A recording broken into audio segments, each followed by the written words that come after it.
Watch two figures argue across a table. One is half out of the chair, voice up, hands carving the air. The other has barely moved. Notice which one the room has already decided is right. It isn't the loud one. It's almost never the loud one. The still one has said the least, and somehow that reads as the final word. You felt it from the inside too. The times you were surest of yourself, you went quiet. The times you were least sure, you could not stop talking. We're taught that confidence is something you project. Louder, bigger, more. But the room reads it the other way around. The projection is the tell. So tonight we put confidence on the table and cut it open. Why the quiet one wins the room, and what all that volume is quietly confessing. By the end you'll be able to hear your own volume rise and know exactly what it's telling on. Let's begin. First, the mechanism. Set the quiet one aside. What is all that volume actually doing? A raised voice, a bigger gesture. What are they for? They're asking. Every loud signal is a request the sender is placing with the room, for a verdict they couldn't reach alone. Volume is a bid. You raise it by the exact amount you need the room to agree. The size of the display is the size of the doubt behind it. Watch someone announce a number, a win, a name they know.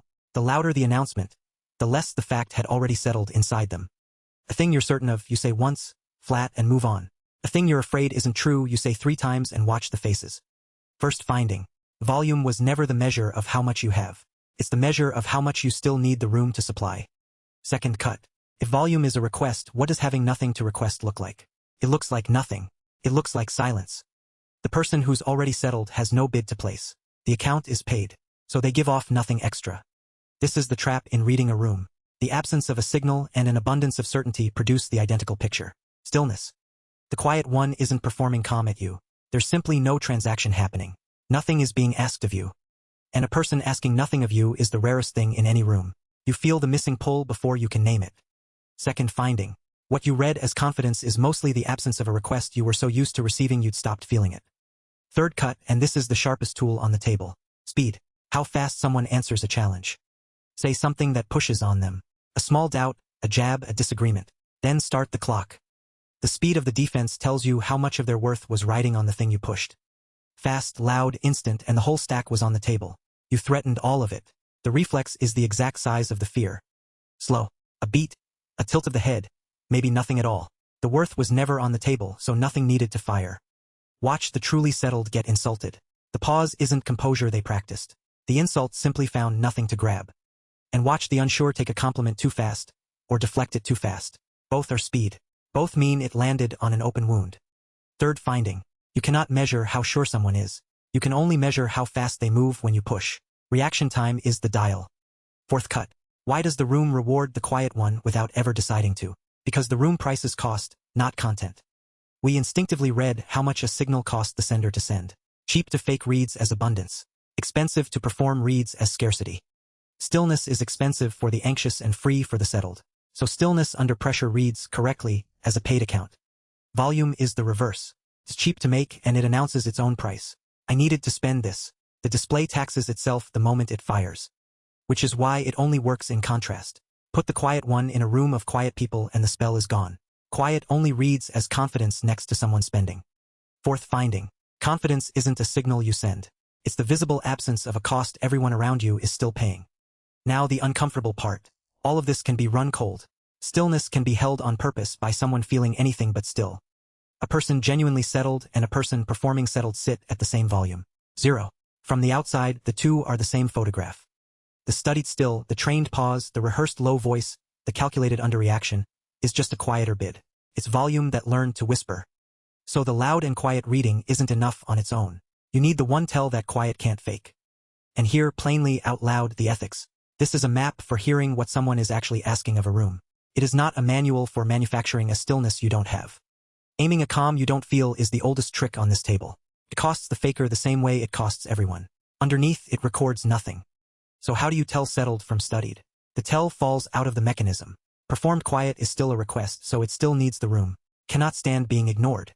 Ignore the quiet one. Give them nothing. The truly settled stays exactly the same because your attention was never the point. The performer's volume creeps back the instant the room looks away. So watch what they do with being unwatched. Settled is identical alone. Studied needs an audience to hold the pose, and it leaks the second there isn't one. The tell. Real quiet doesn't change when you stop watching. Performed quiet is a signal, and a signal with no receiver only gets louder until someone picks up. Last cut. What do you actually do with this in a real room next week? Two wrong moves first because you'll reach for both. Not this. Don't start performing quiet to seem sure. You'd be manufacturing the exact signal you just learned to see through, and the room reads cost. It will feel the effort. And not the other reflex. Don't decide all volume is weakness and go silent to win. That silence is just a louder bid wearing calm. The room hears it. Do this instead. Stop trying to adjust your volume at all. Go and find where it's already low, and where it spikes, and read your own dial. Notice the topics you state once and let sit. Those are the settled accounts. You're not performing anything there, because there's nothing to defend. Now notice where your voice climbs, where you over-explain, name drop, say it twice, check the faces. That isn't where you're confident. That's a map of every open wound you own. The loudness isn't a flaw to suppress. It's a gauge. It points very precisely at the places the verdict still isn't in. And the fix was never to get quieter. Turning the volume down on a doubt doesn't settle it. It just hides the needle. The fix is to actually pay the account. Do the work, get the reps until the thing is true enough inside you that you'd only ever say it once. Then the quiet arrives on its own. Not performed. Left over. It's what remains when the need to be confirmed has finally been paid off. So watch the confident one again now that you can hear it. They aren't adding certainty. They subtracted a request. The stillness you envied was never a technique they mastered. It's a bill they already paid in some room you never saw. And notice who reads as arrogant instead of confident. Often it's the same stillness, but with a wall on it. A quiet that's still spending, just spending to keep you out. True settled has no wall because a wall is a cost and cost is the tell. The genuinely sure have nothing to defend, so they build nothing. Then the part about you because you already run all of this, every day in both directions. You've gone quiet in the one room where you had nothing to prove, and felt the whole table turn toward you without understanding why. And you've heard your own voice climb in the room that mattered most, and hated it, and been unable to bring it down. That wasn't weakness. That was the dial working. So the next time you catch yourself getting loud, don't fight the volume. Read it. It's telling you exactly where the work is. And the next time a room goes still around one quiet person and calls it confidence, you'll know the truer name for it. It isn't that they found a way to seem more sure. It's that they ran out of things they needed you to confirm. That's tonight's finding. Confidence isn't the loudest certainty in the room. It's the sound a doubt stops making once it has finally been settled. Quiet because it's paid. Same table next week.